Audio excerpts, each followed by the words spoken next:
Welcome to Nkani Zatu. This is the platform where we bring storytellers and creators of stories. And today we have a privilege to host one of Zambia's first female Vice Chancellor.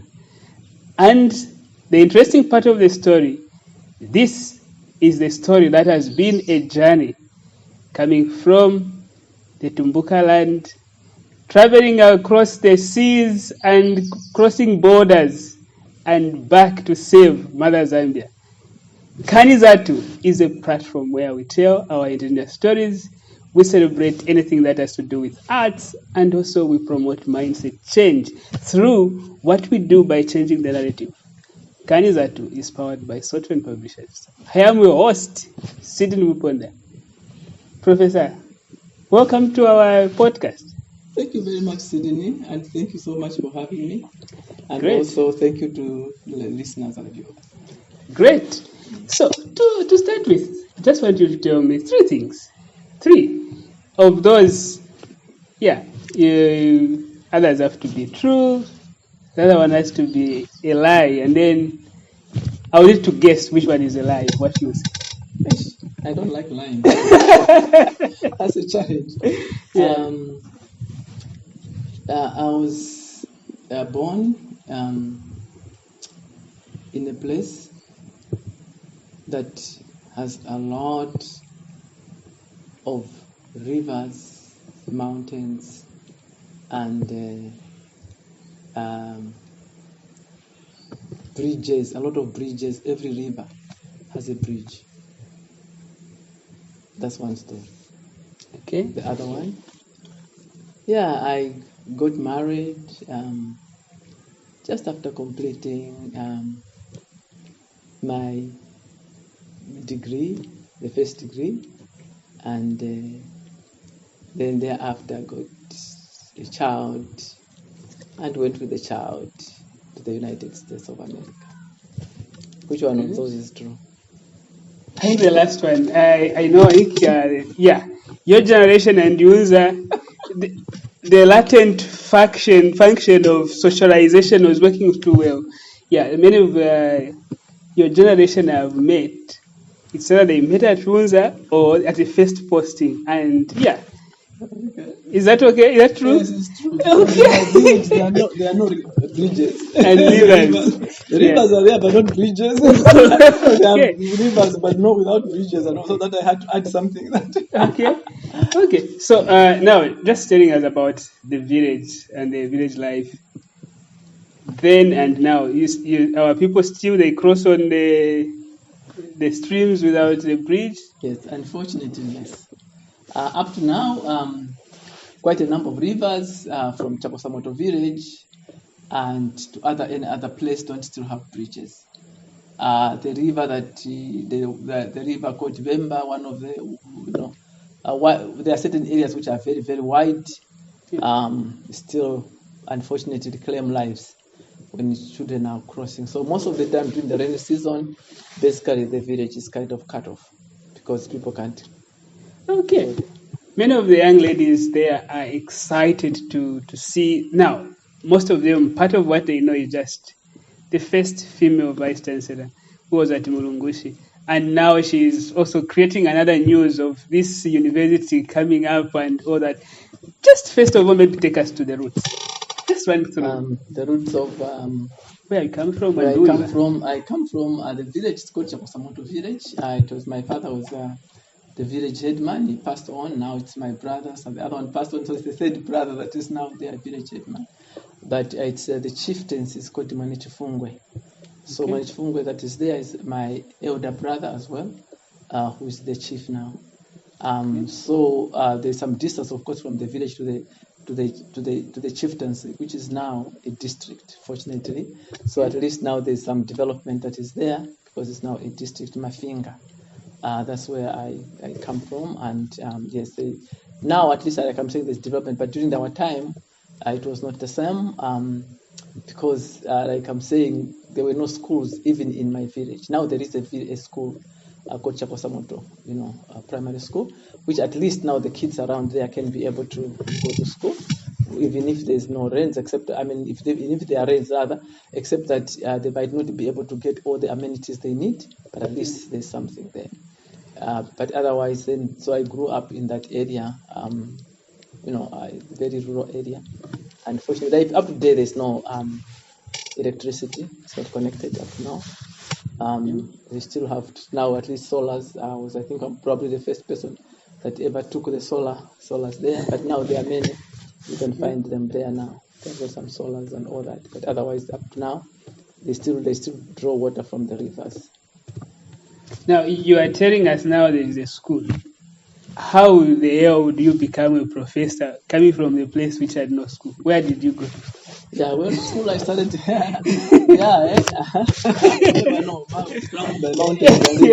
I first went to school in Malawi. My mother is originally from Malawi, so my grandmother, in Malawi, my parents decided that I should go to school, to go at least. I was too young, so I had to go at least and stay with my grandmother, and so I went to a place called Ntarire in Malawi, and that's where I started my schooling. Grade 1 and grade 2, and then unfortunately I couldn't continue because there was a breakout of smallpox. So after that, when we went back, they said, well, we cannot go back because we can take the smallpox and spread it out in Malawi. So I didn't go, and however, I then went to another place, but in Malawi, the other side, there was my aunt, now my mother's elder sister. Yes. So there, they said, no, just bring her here instead of her not going to school. So I went from Tarire to the other side. So I went to the other side and then continued there for another year to 2. Then after that, then I went back into Zambia, now in our place called Kaseya. So that's where we're now crossing the river to go. It was a weekly boarding school. So you'd go on a Sunday, carry your own food, for the week, everything that you need, and then you come back on Friday to replenish what you need. So that was about now grade 4. So, yeah. Okay. So quickly then, where did you do your secondary school, and was it free or you were paying? No, unfortunately, I'm sure if I was paying, I wouldn't have been here. So in grade 7, though, I moved in grade 7. Okay. My elder sister came and collected me. She was now at Isoka, Boma. So she collected me to go and do grade 7. They're actually against a lot of people's advice. You cannot move a child in grade 7. But she says this one will pass.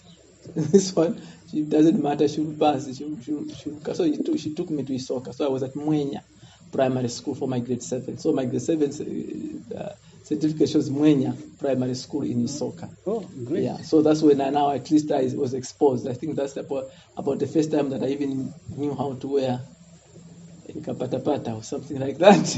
Oh, yes. So the other side, when you were going to Malawi, there was no shoe. No, you just yes, walking like a warrior in the Shaka's camp. Yes, I was just walking very strong. My feet were very, very strong. Interesting. That's why I think I joked with you that there was a story that my little sisters, the twins, I would sit down and tell them to scrub my feet, and I would tell them, and I would give them one way. And so they are twins. One would be scrubbing the other, the other scrubbing the other. At least some people had the employment. Yes, I started business very early. Yeah. Yes, yeah. So so that's the first time that I actually had to even know how to wear something. It used to fall out, by the way. Okay. The slippers, the patapatas. Yeah. When you wear them for the first time, it's just that people don't remember because you started wearing them young. It falls off because you don't know how to hold it here. So you are putting that. So sometimes you would even prefer carrying them in your hands. And these things are troubling me. So, but it was a strange journey, but yes. And maybe just even like, for example, even when going to school, we are crossing all those rivers and all that. the river that I kept on telling you, it claimed a lot of lives because, I mean, it was so wide, remember, from the village going to Kasea. You'd have to carry your food for the week. So you can imagine. And when it rains up there and you don't know you're in the middle of the big wide river, it can just sweep you off. And it happened that quite a number of kids. I was just, by God's grace, survived. But otherwise, most of the parents stopped their girl child from going to school because of that. They rather we just leave her alive and she gets married and we can get some ng'ombe or some cattle or something like that. So yeah, that was one of the aspects that So, but anyway, here we are. God's grace abounding. We survived. Okay. That sound. It has a sad side of it, and then also just that you had to get yourself being courageous to move and looking forward. What is it that was inspiring you to keep pushing, even if there were hardships around? Well, I think I always thought, okay, my dad had a role to play a lot because my dad at least had traveled all over. He had even been to Cape Town or some other. So he played a role because he would encourage me as well. But he would ask me a question though, like for example, ask me, you see that most of the kids here are stopping. Do you want you also to stop as a girl? And become like grandmother so like or auntie so you see how that would be your life. You can choose that and you don't have to go. Or you can risk and try to be wise, watch out and all that to see the best that you can and go on. So then I said, no, I think I'll take the risk. As I was young, but I'll take the risk. I looked at grandmother. Do I want to grow up just like that without anything, in the village, life? I'll make something good of better myself and for my family. Because with me, it was not just even me. I was now looking at my parents as well. If I can get better, then I can ask at least to improve. Their livelihood, which I did when I finished my school. I mean, I even did the house for them. I put malata and removed the thatch from there, plus I did put solar and all that. But after I finished, so that dream started when I was a kid. I was saying, no, I'm sure we can do better than I can do. I can contribute to my parents and all that.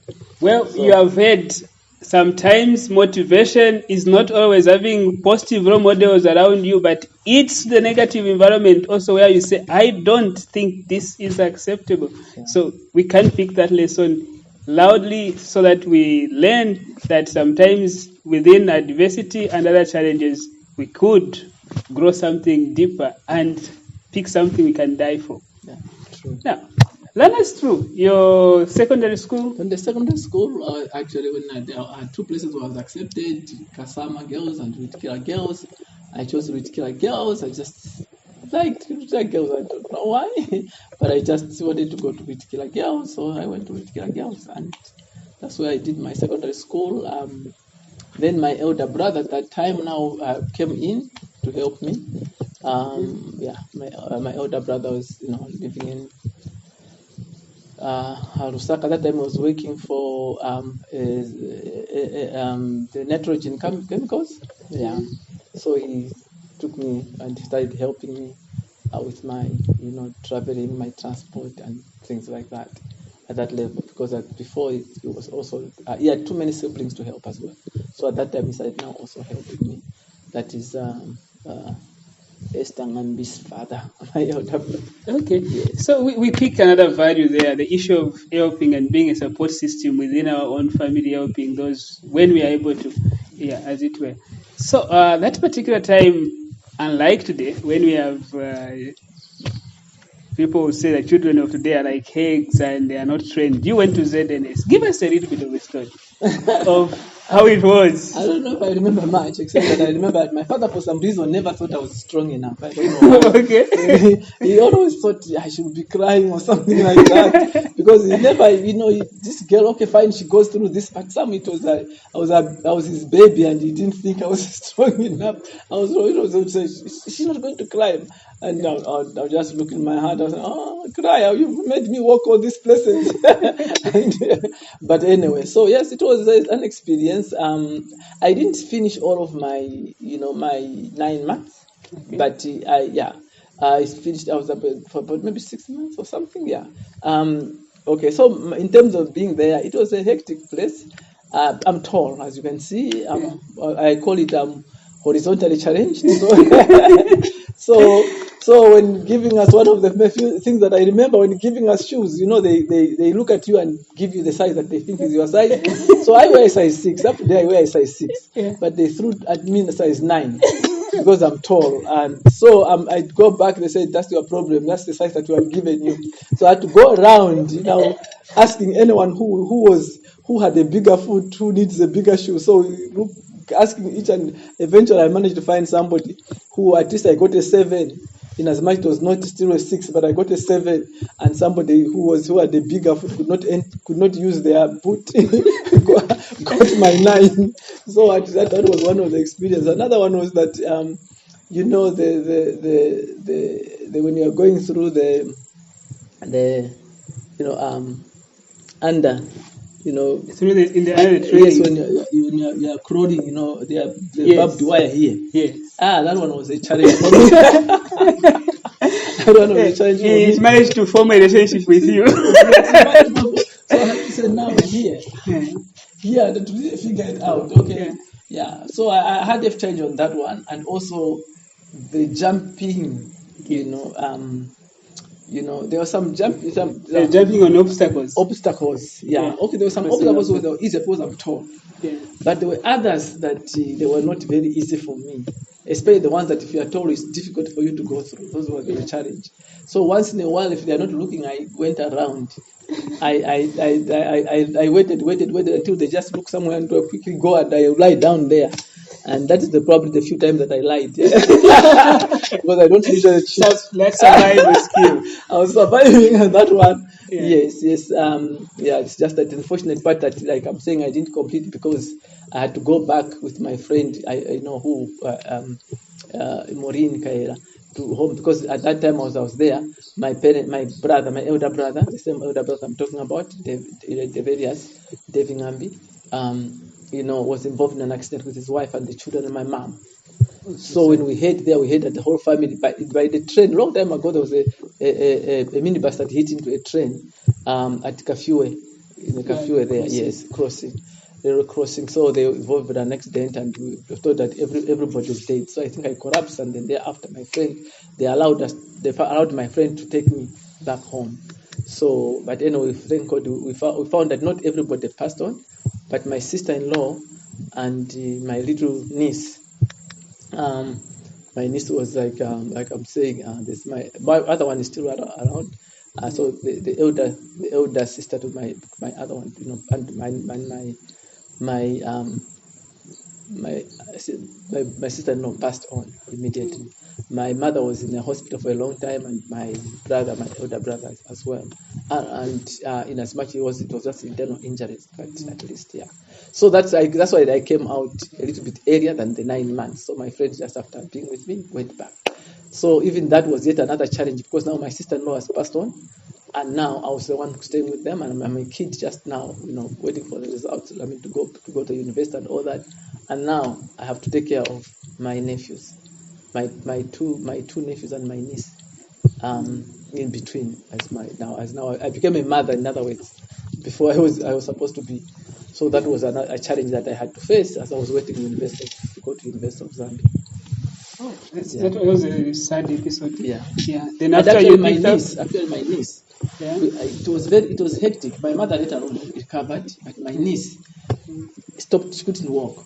My niece, I can mention, she wouldn't mind. Esther Man, she couldn't walk for quite a while. So my mom had to really help. She would literally scream to help to make her stand, because her legs were kind of like fractured. So they told us at the hospital when discharging her that if you don't pay attention, this child will never walk.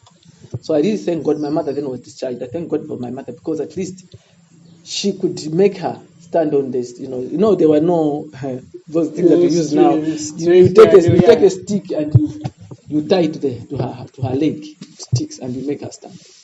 And then she would scream like somebody's killing her. As we would run away, my mother would shut up, move out from here, because she would say, because she would say, if this we have been told at the hospital, if you don't do this, you'll never walk.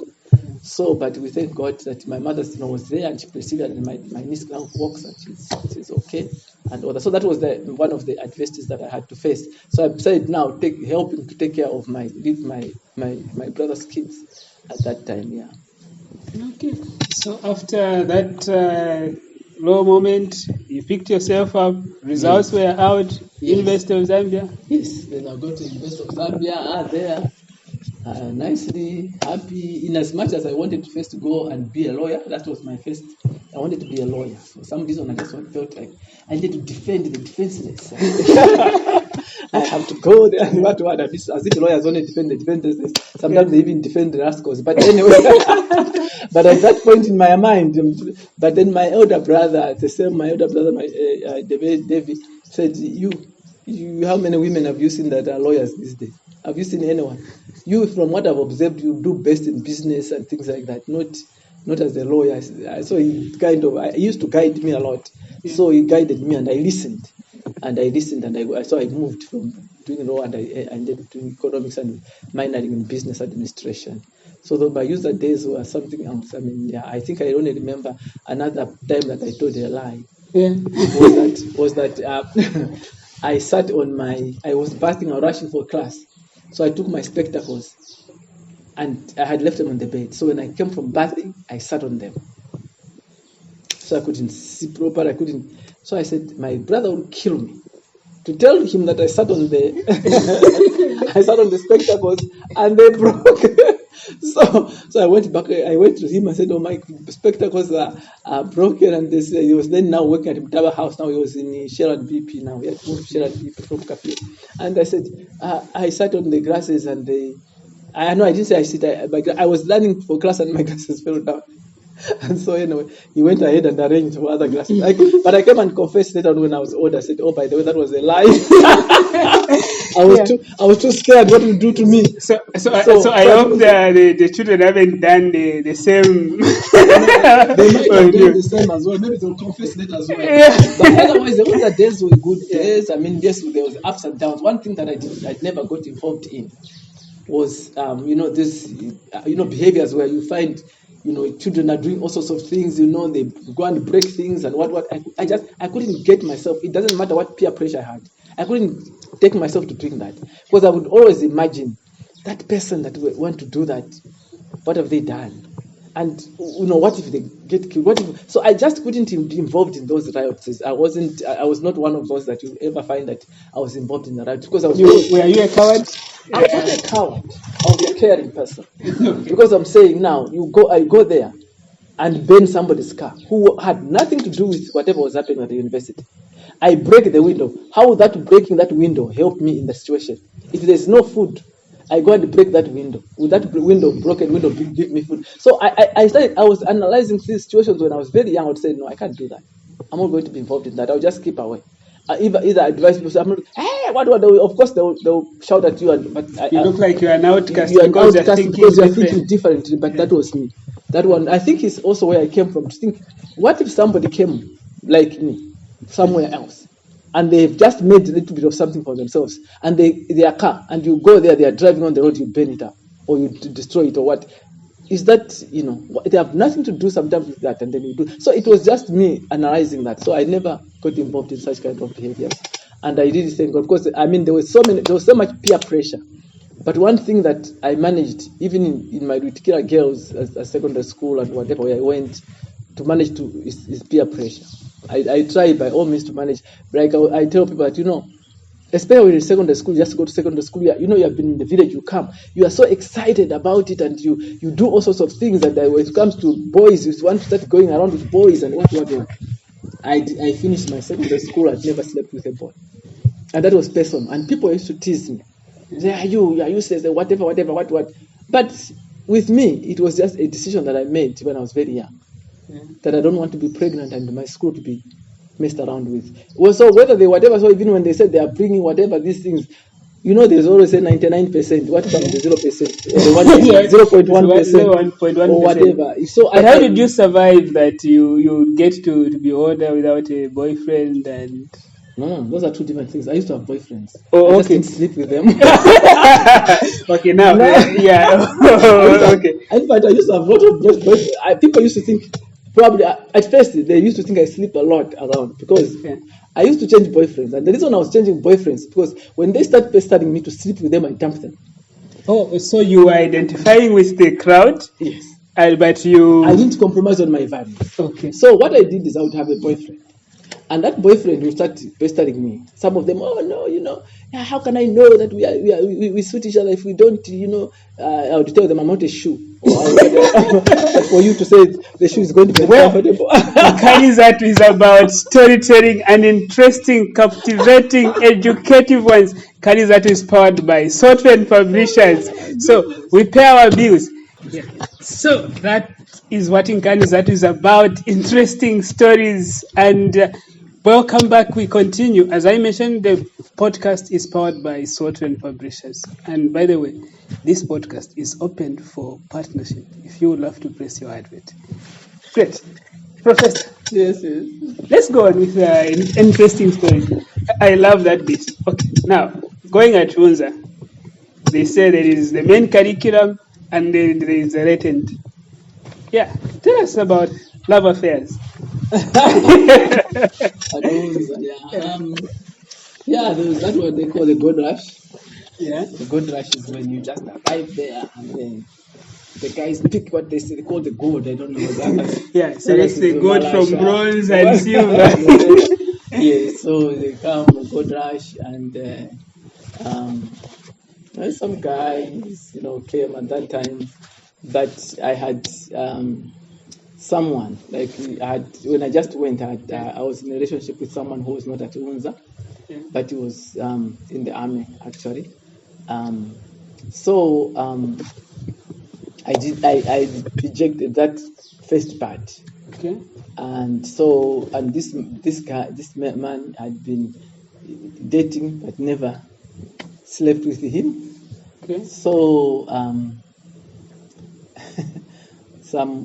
not knowing that he is preserving me for marriage, but he is sleeping with somebody. Okay. Someone somewhere else.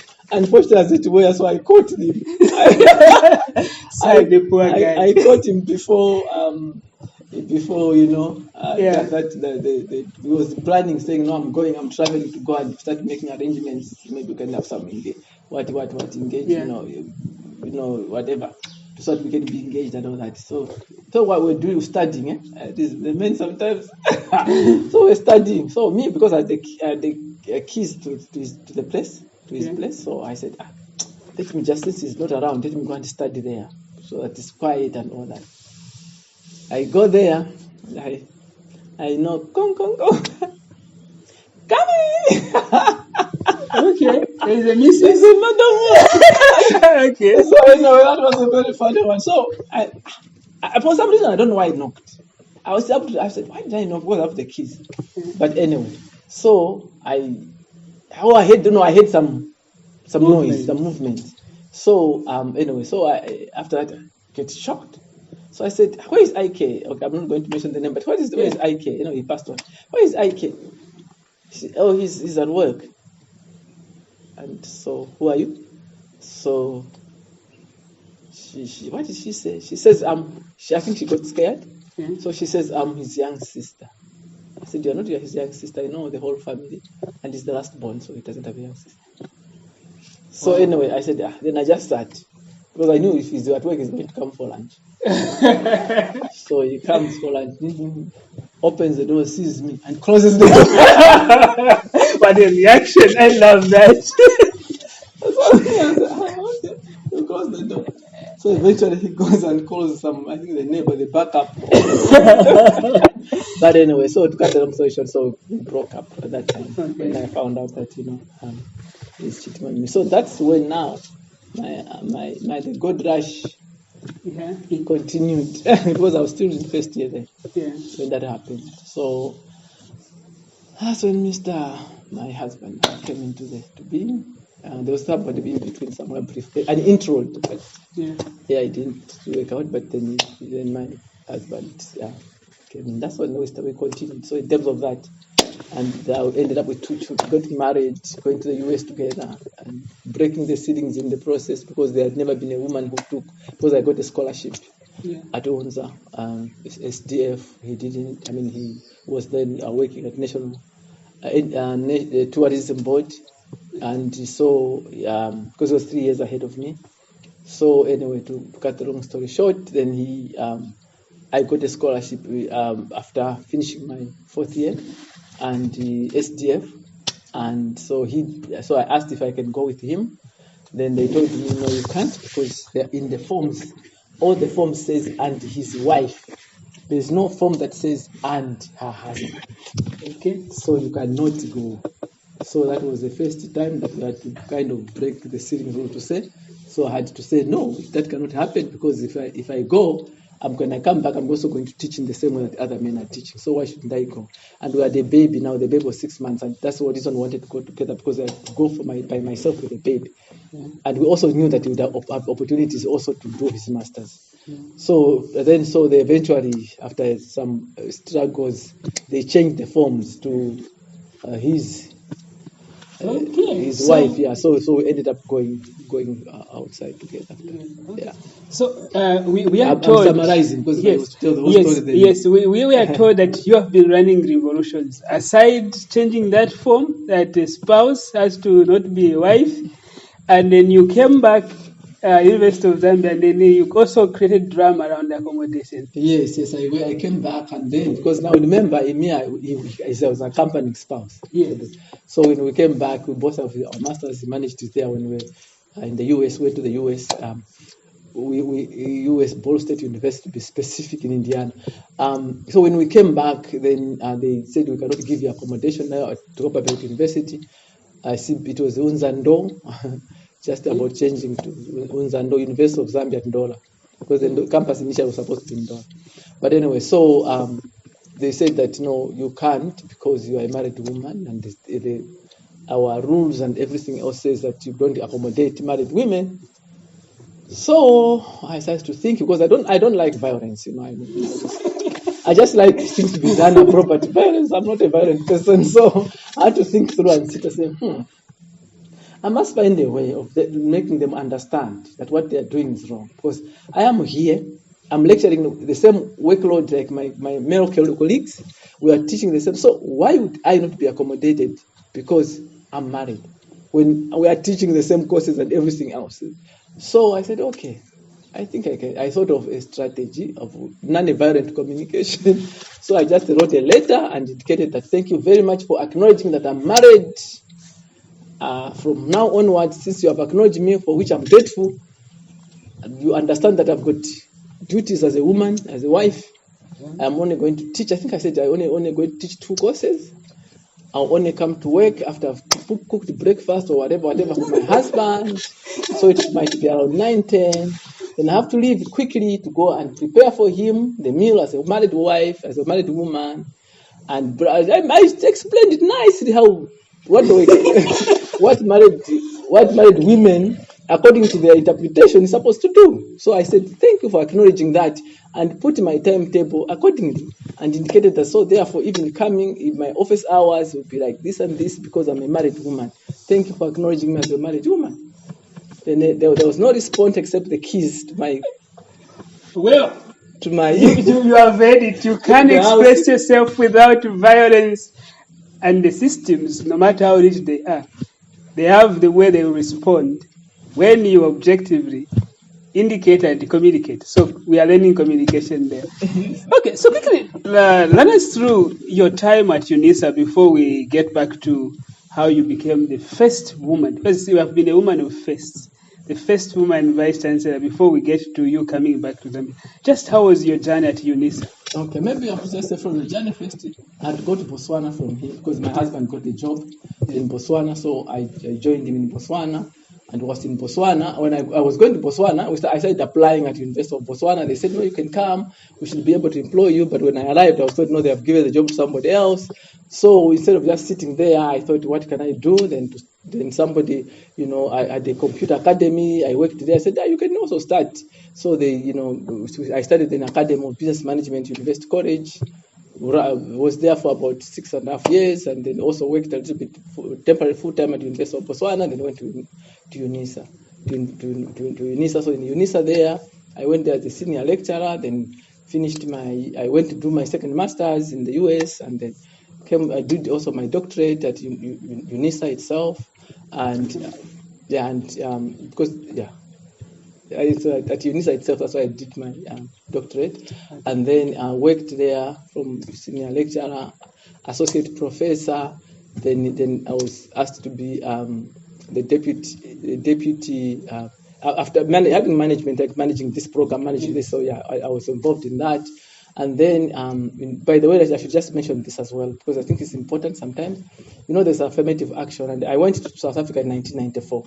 So it was just after, apartheid. Yeah. So there was this affirmative action. It's still there, but it was very, strong at that time. Yeah. So I was asked before I had my doctorate to apply for associate professorship as an affirmative action. I refused.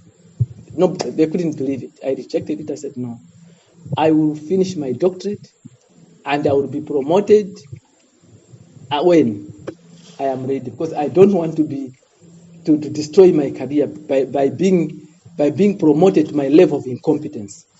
Because it means I'm not yet ready to be an associate professor. I haven't done what is supposed to be done. So if I'm promoted, you are really promoting me to my level of incompetence. So what I proposed to them, I said, if you rather help me, facilitate, so that I do all that I'm supposed to do, so that at that time when you are promoting me, I have my competences and skills.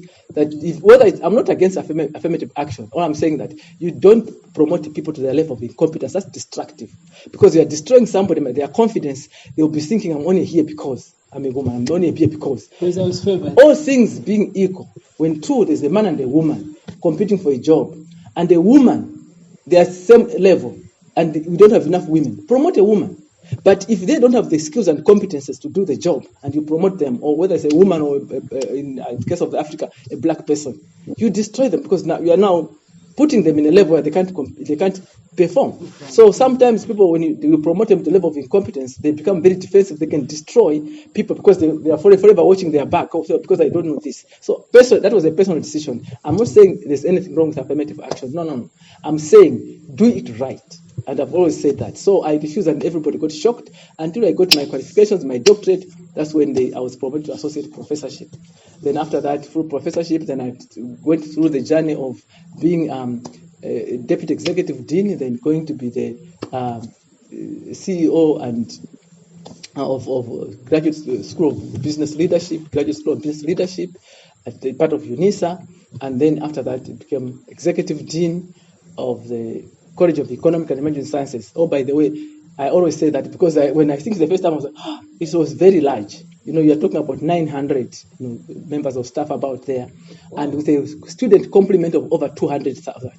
Wow. So to lead that, I was like, I better really work hard to make sure that we do that, and we managed. And so from there, that's when I came here. Coming here, by the way, I didn't say I don't want to lie. I didn't want to say, I'm going back to Zambia. What happened was that I came here, I was invited to speak on different forums of conferences. And so I remember that place very well. It was then next to the hotel Ridgeway. It was Ridgeway. Yeah, that time it was Ridgeway Hotel. Now it's Southern Sun. Yeah. So we had there we had a conference there. Then they asked some people asked me, what would it take for you to come back here, to come back to Zambia? So I said, it will take him if I have a higher position where I can add value. That's what I told them. So when I said that, they said, I said, the problem is that they said what? I said, I'm executive, so I guess I would talk about Vice Chancellorship. That's what I told them. So to cut the long story short, when the adverts came out for Murungushi University and Copperbelt University, they actually remembered my email and forwarded them to me to say that you said.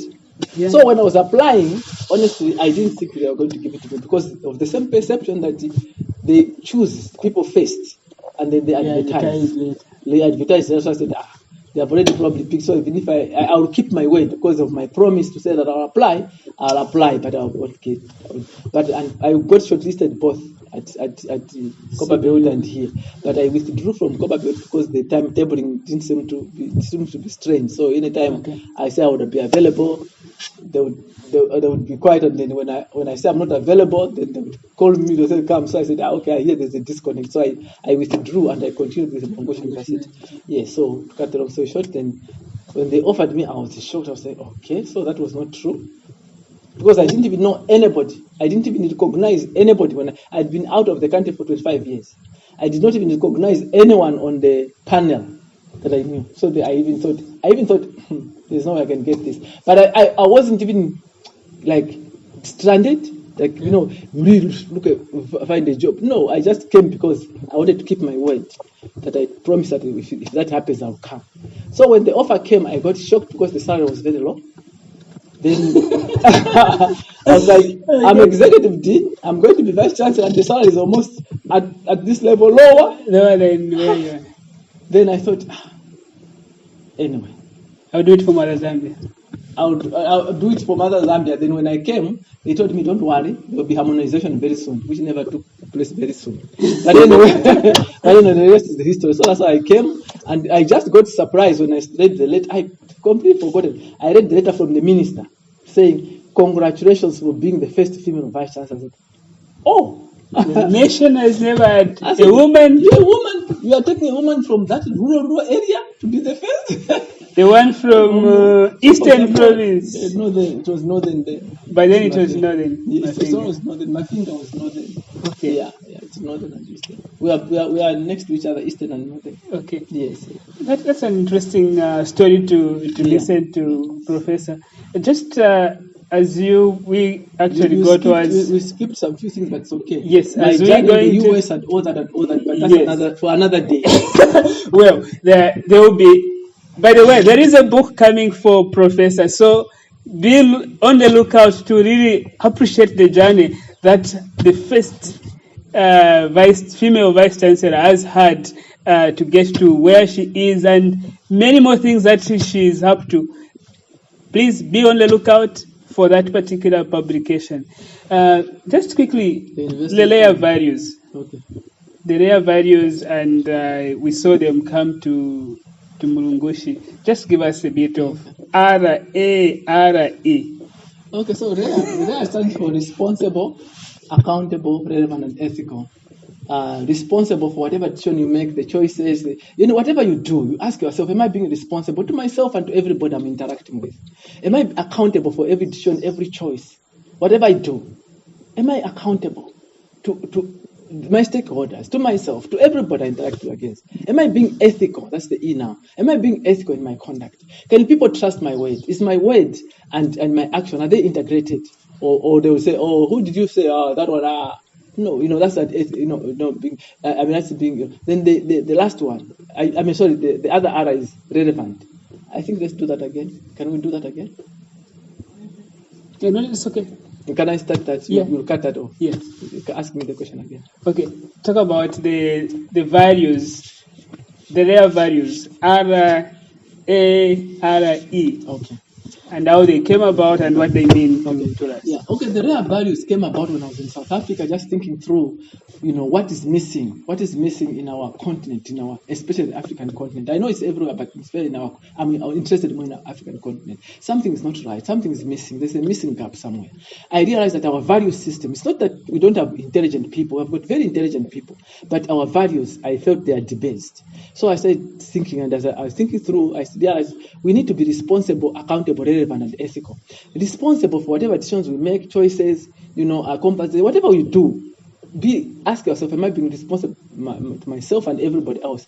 Am I being, accountable to myself and everybody else? Am I being relevant? Am I adding value in what I do? At all time, can I ask myself, am I adding value? And then ask another question, am I being ethical? Is my word and what I do integrated? So we introduced that at University of South Africa in the College of Economic and Management Sciences. They're still using it. We even put as a signature course, and it's part of the signature course of College of Economic and Management at UNISA. So when I came to Mulungushi, again, I introduced those values to everybody, the lecturers, the council, everybody.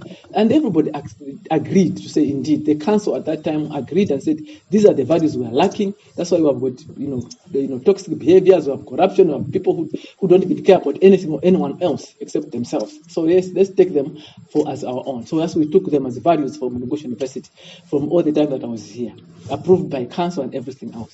So now that we have started the University of Kabwe, now we have taken also them to University of Kabwe.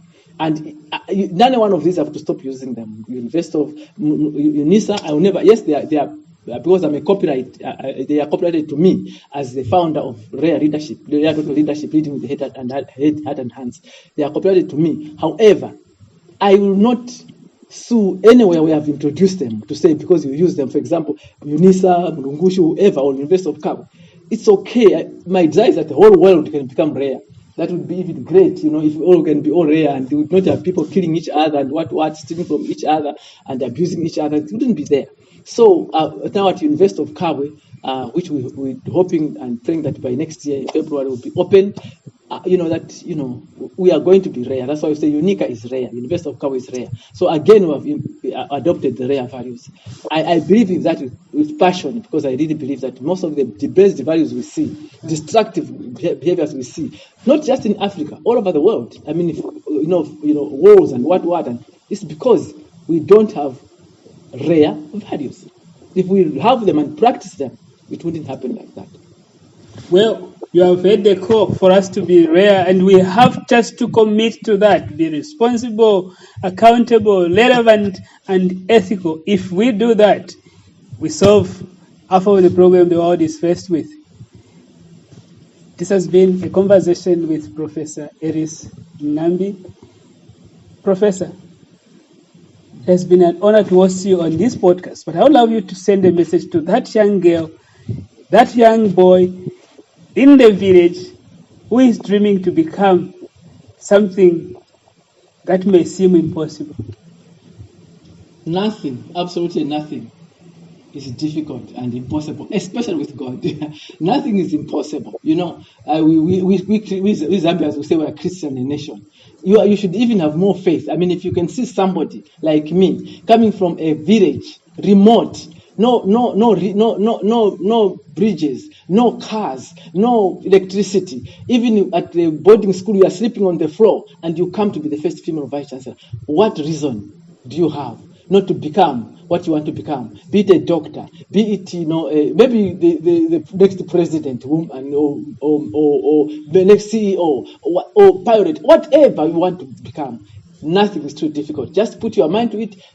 Do your very best not to compromise yourself, because shortcuts will cut you short. So just do the right thing and continue studying and continue listening and continue learning and continue to practice what I call rare values: responsible, accountable, relevant, and ethical. You will make it and you will sustain your success, because you can succeed by just stealing something. You get it, you have it, but they will catch you and you go to the prison. So to sustain it, if you are rare, you will not do that. You will continue doing the best that you can. So I wish you the best, and I know if you put your mind to it, you can do it. And I trust that this message will help you to say, if that girl from the village can become the first female vice chancellor, first executive dean in South Africa, first this and that and all that, you can do it even better than I have done it. All the best. You have gotten it. We are the woman of many firsts, and she has given you the message I wouldn't love to dilute. The Nkanizatu, it's about telling our stories. It's about discussing anything that is to do with our arts and publishing. It's about mindset change so that we can change the narrative. And this podcast is powered by Saltwen Publishers. I invite you, whatever time you are, it's the afternoon, morning, or evening as you watch, subscribe so that you can watch more episodes that are coming, that are educative, entertaining, and most of all, captivating. This has been your host, Sidney Muponda. But before we leave, we have a tradition of giving out. So, Professor is setting up a new university, as we have heard, but we have lessons to learn. One of Saltwen published authors, Rosemary Mulenga, did the book lots of key staffer tools, and possible remedies.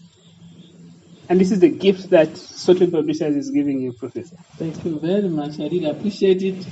And watch out. Thank you so very much. I really appreciate it. Please watch out for University of Kawe. We are going to create entrepreneurs and job creators.